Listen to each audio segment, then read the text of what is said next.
Welcome to this question on dynamics, where we will solve for the force acting on a car as it slows to a stop. You are driving at 25 meters per second when you notice the bridge 45 meters in front of you is washed out. You apply the brakes and slow with constant acceleration coming to a stop right before the road ends. If you and the car have a total mass of 1200 kilograms, what is the force that acted on the car to bring it to a stop?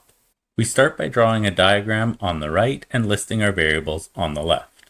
Our car stops in a displacement of 45 meters right before the road ends.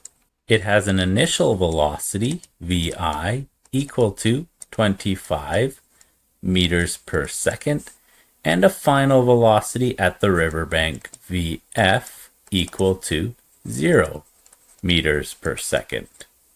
Adding our forces to the car, we have the force of gravity, Fg, acting directly downwards, and equal and opposite in direction, we have the normal force, Fn, acting upwards. Slowing down our car and acting backwards, we have the force of the brakes, so we can call this F brake.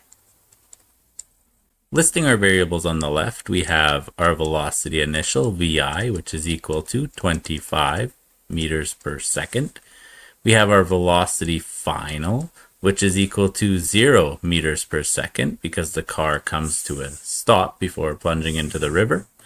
We have our displacement as the car comes to a stop, which is equal to 45 meters. We don't have the acceleration of the car, and we also don't have the time it takes the car to stop.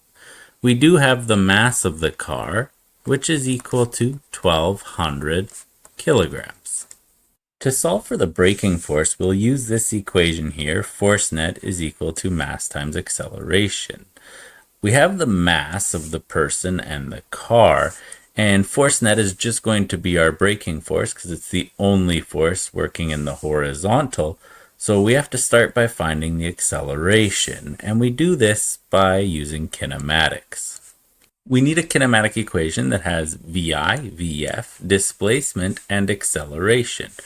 We don't have, and we're not looking for, the time t, so we can cross out all the kinematic equations that have time in them. That leaves us with this kinematic equation right here to solve for the acceleration. VF squared is equal to VI squared plus 2 times the acceleration multiplied by the displacement. Substituting our numbers, our velocity final is equal to 0 meters per second. So 0 is equal to our velocity initial, which is 25 meters per second. And this is squared plus 2 times multiplied by the acceleration, which is what we're looking for, multiplied by our displacement, which is 45 meters. 25 squared is equal to 625 meters squared per second squared. And 2 times 45 is equal to 90 meters multiplied by our acceleration. And this is still equal to 0. To get our term with our acceleration all alone, we have to subtract 625 from both sides.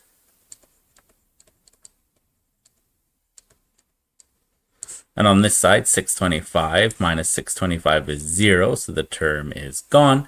And here we have 0 minus 625, leaving us with negative 625 meters squared per second squared is equal to our term here, 90 meters multiplied by our acceleration.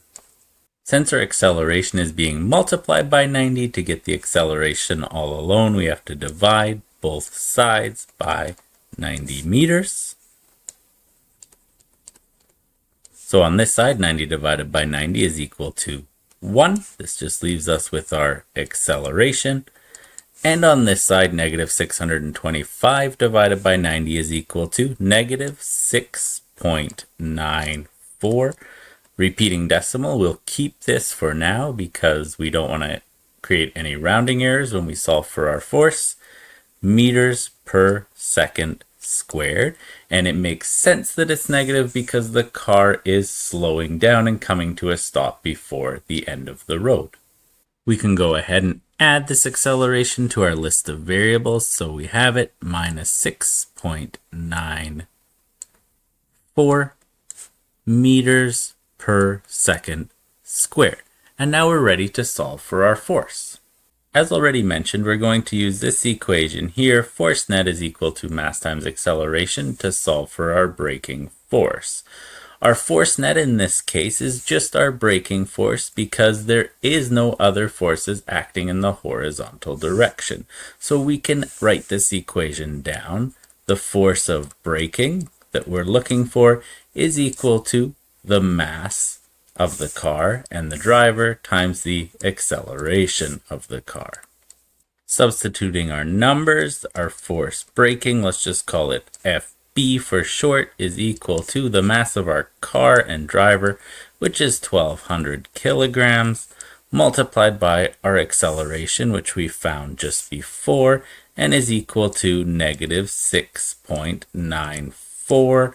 Repeating decimals so we don't create any rounding errors in calculating our force, meters per second squared.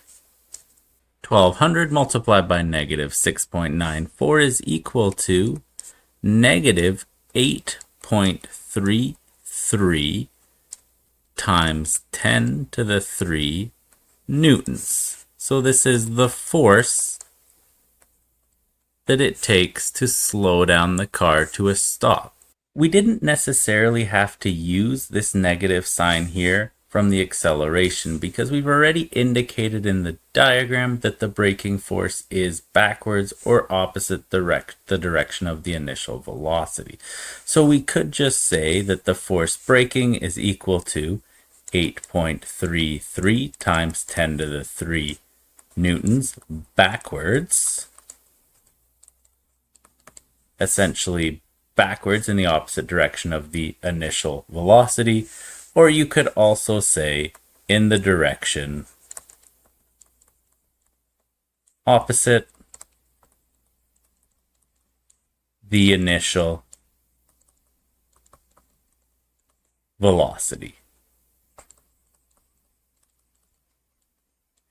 As long as you indicate direction, you're okay, because force has both a magnitude and a direction. So now we've answered our initial question. What is the force that acted on the car to bring it to a stop? It was a force of negative 8.33 times 10 to the 3 newtons. And by negative, we mean backwards in the opposite direction of the initial velocity. Thank you for watching this video on dynamics, where we solved for the force that it required to stop a car before it got to a bridge that had been washed out.